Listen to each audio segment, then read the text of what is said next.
hajatangaza. Utaragirwara bikoreshe.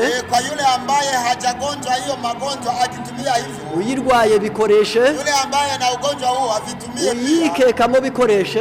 Kama una wasiwasi kwamba unaweza kuwa nayo uvitumie. Ugambiriye kwikingira akoresha ibyo bintu ko ari bine. Unapokuwa na kusudi la kujikinga basi tumia hivyo vitu vinne. Hiyo ni onyo. Hiyo ni onion. Ni ndimu. Ni citron ama ndimu. Ni karoti. Ni carrot. Na mafuta y'ibihwagari. Na mafuta ya alizeti ama ya tourist ama sunflower. Uretse kuvura kansere gusa.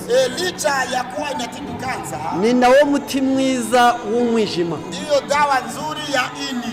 Uretse kuvura kansere gusa. Licha ya kuwa inatibu kansa. Ni namo muti mwiza w'ibibyimba byo muri nyababyeyi. Ndiyo dawa nzuri ya vivimbe vya kwenye mfuko wa uzazi. Uretse n'ibyo bibyimba gusa. Licha ya kuwa inatibu hata vivimba hivyo. Ibyo nibyo byo kurya byiza warya ukaburi kuvura igicuri. Hiyo ndiyo chakula kizuri ambacho tunaweza kula unakuwa unatibu kifafa. Ubwo nibwo buryo bwo gukingira inda zivamo. Hiyo ndiyo njia nzuri ya kukinga mimba